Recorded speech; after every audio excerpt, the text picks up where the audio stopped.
और अब बात प्रदर्शन की करेंगे। आप देख रहे हैं कि किस तरीके से ये तमाम सैकड़ों हजारों लोग सड़कों पर उतरकर इंसाफ की मांग कर रहे हैं। वही भारतीय जनता पार्टी की बात करें तो वो भी लगातार ममता सरकार के खिलाफ में आक्रोशित है, प्रदर्शन कर रही है और सीधे सीधे सरकार पर लापरवाही और अनदेखी करने का आरोप लगा रही है। देखिए इस रिपोर्ट के जरिए।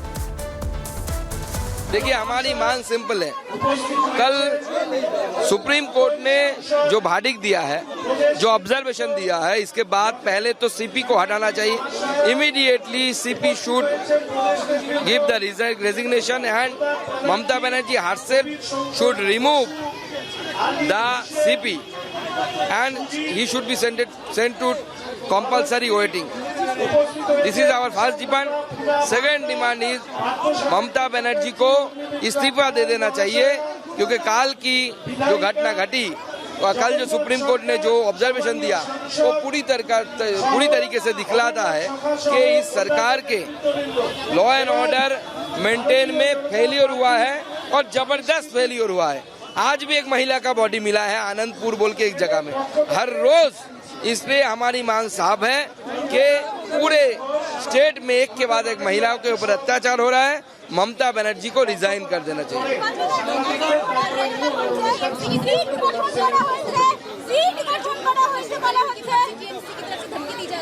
क्या नहीं, टीएमसी तो जनता की हर आवाज को दबाने की कोशिश कर रही है, क्योंकि टीएमसी डेमोक्रेसी पे बिलीव नहीं करती है। टीएमसी आवाज दबाने में लगी हुई है, लेकिन हम सबको आश्वस्त करते हैं, being the main political party, opposition political party, we will provide every kind of help. Please contact us, हमारे साथ आइए। हम आपको, आप बीजेपी के कार्यकर्ता हो ना हो, बीजेपी के समर्थक हो ना हो, आपको लीगल सपोर्ट देंगे। आपका भी अधिकार है डेमोक्रेसी में अपनी बात कहने का, और वो हम मानते हैं और उसको लागू भी करते हैं। हिंदी वो तो इंक्वायरी के बाद ही पता चलेगा, लेकिन एक आदमी का काम नहीं है ऐसा हमें लगता है। बंगाल बीजेपी अध्यक्ष सुकांता मजूमदार को आप सुन रहे थे, जो कि लगातार ममता सरकार पर यहाँ पर सवाल खड़े करते हुए इस वक्त नजर आ रहे हैं। कोमल इस वक्त हमारे साथ जुड़ी हुई हैं दिल्ली से। कोमल, आपके पीछे में तस्वीरों में देख पा रही हूँ बहुत सारे लोग मौजूद हैं। डॉक्टर्स लगातार हड़ताल पर हैं, अभी भी कह रहे हैं मांग पूरी नहीं हुई। नंबर 1, न्याय मिलना चाहिए और अस्पतालों में सुरक्षा सुनिश्चित हो।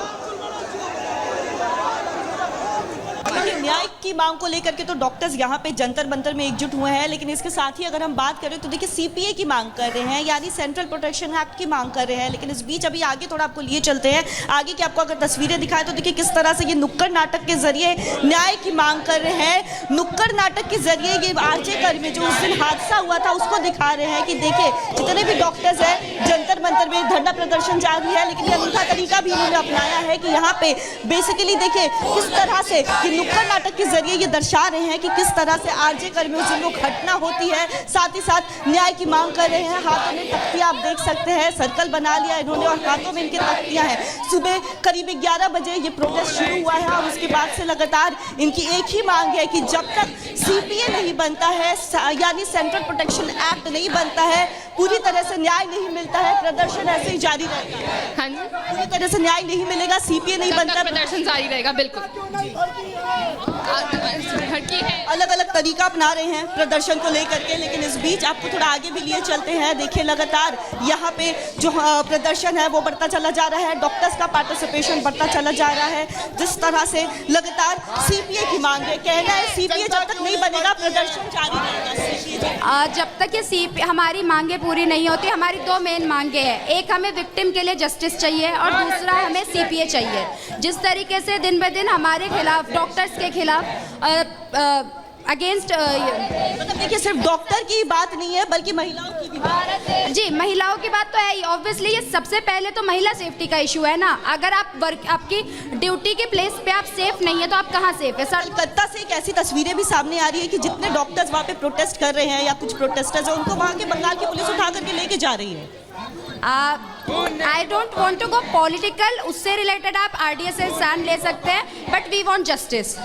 यस, एंड जो भी कोलकाता में हो रहा है we are not that much aware of that, जो अभी हो रहा है, और अगर अवेयर हैं भी तो we are not in a stand. घटना को लेकर के ही लगातार सॉरी, कोलकाता की घटना को लेकर के देखिए लगातार ये जो है मांग कर रहे हैं, साथ ही साथ इनका यही कहना है कि न्याय मिलना चाहिए और इसके साथ ही सीपीए यानी सेंट्रल प्रोटेक्शन एक्ट बन जाना चाहिए। सेंट्रल प्रोटेक्शन एक्ट के लिए हम आज डे 10 ऑफ द स्ट्राइक हो गया। सो सुप्रीम कोर्ट ने बहुत फेवरेबल बोला है and we are very thankful, लेकिन अभी तक यूनियन गवर्नमेंट ने उस बारे में कुछ भी कमेंट नहीं किया। इनफैक्ट उन्होंने साफ मना कर दिया था, जो भी लास्ट मीटिंग हुई थी हमारी हेल्थ सेक्रेटरी के साथ, उन्होंने साफ मना कर दिया था कि सेंट्रल प्रोटेक्शन एक्ट की ज़रूरत नहीं है। बट हमारे अकॉर्डिंग ज़रूरी है, क्योंकि स्टेट लॉज सारे स्टेट के लिए नहीं है and there are many loopholes in the state laws. और दूसरी बात कि जो सेंट्रल प्रोटेक्शन एक्ट आएगा तो सारे स्टेट में कोई उम्मीद हाँ बिल्कुल कोमल, आप लगातार बात कर रही हैं इन महिलाओं से। ये डॉक्टर्स हैं जो सड़कों पर उतरे हैं, और सिर्फ डॉक्टर्स ही नहीं बल्कि पूरे देश में हर कोई जवाब चाहता है और इंसाफ चाहता है। फिलहाल हमारे साथ जुड़ने के लिए बहुत बहुत शुक्रिया। इसी के साथ आगे बढ़ते हैं और बात करेंगे कि किस तरीके से नवाब के तार और बुआ के तार जुड़ते हुए नजर आ रहे हैं। दिखाएंगे खबर।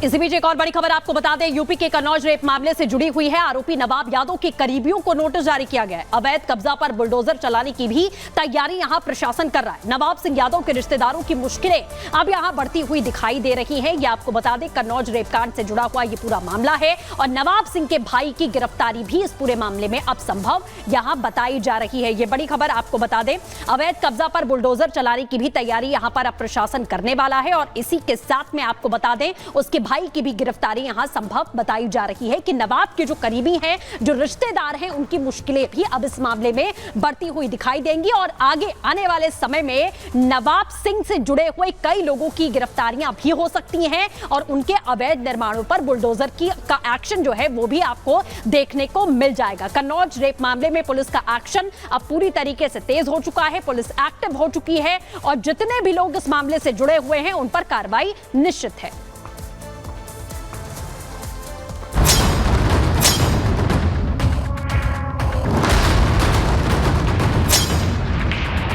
मेरी बात हुई थी इनसे, नवाब भैया से, तो मेरे को घर भी जाना था, लेट हो रही थी, ऑटो था नहीं, बोले मैं गाड़ी से भिजवा दूंगा, आप 10 मिनट के लिए आ जाइए।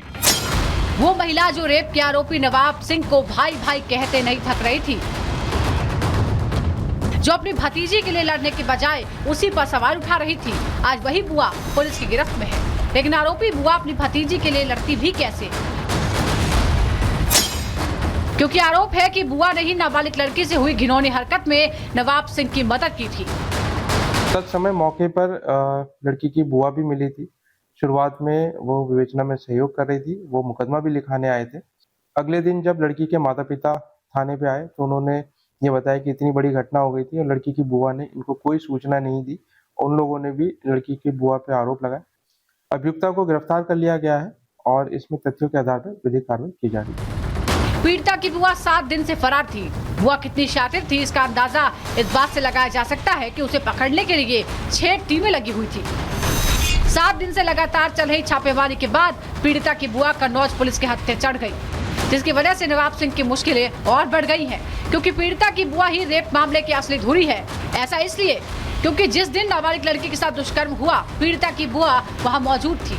यही नहीं, आरोप ये भी है कि पीड़िता की बुआ ने घिनौनी घटना में नवाब सिंह की मदद की। खुद को घिरता देख पीड़िता की बुआ गायब हो गई। ये आ रही थी, जो हमारी बहन थी, ये आ रही थी गांव। तो इन्होंने बोला कि हम गांव जा रहे हैं, लड़की को भेजो तो भेज दो। तो हमने सोचा ठीक है जा रही है तो बहन के ऊपर तो हर ही कोई भरोसा कर लेता है, भाई बहन है, ठीक है। तो हमने इनको भेज दिया इनके साथ और यहाँ आने के बाद ये समस्या बन गई। इससे पहले कन्नौज दुष्कर्म मामले में पुलिस ने मुख्य आरोपी नवाब सिंह को गिरफ्तार कर लिया था। नवाब सिंह समाजवादी पार्टी के अध्यक्ष अखिलेश यादव का करीबी है। यही नहीं, अखिलेश यादव की पत्नी डिम्पल यादव का सांसद प्रतिनिधि भी रह चुका है। पहले अयोध्या और अब कन्नौज, दोनों ही जगह आरोपियों का सपा कनेक्शन है, तो सवालों के घेरे में समाजवादी पार्टी भी है। सवाल अखिलेश यादव की चुप्पी पर है। एक तरफ कन्नौज केस में परत खुलती जा रही है, लेकिन अखिलेश यादव इतने संवेदनहीन है कि अपने दफ्तर में डांस करवा रहे हैं, हंसी ठिठोली कर रहे हैं। उनके इलाके में घिनौनी घटना को अंजाम दिया गया। आरोप उनके बेहद करीबी शख्स पर है, लेकिन अखिलेश यादव के कानों पर जू तक नहीं रेंगी। दरअसल 11 अगस्त की देर रात 15 साल की नाबालिग लड़की अपनी बुआ के साथ आरोपी के कॉलेज में नौकरी मांगने गई थी। आरोप है कि नवाब सिंह यादव ने जबरदस्ती लड़की के कपड़े उतरवाए और दुष्कर्म की कोशिश की। लड़की के फोन कॉल पर पहुंची पुलिस ने नवाब को मौके से ही गिरफ्तार कर लिया। इसके बाद 14 दिन के लिए जेल भेजा। इस मामले में लगातार नए खुलासे हो रहे हैं। Bureau report, Republic Bharat.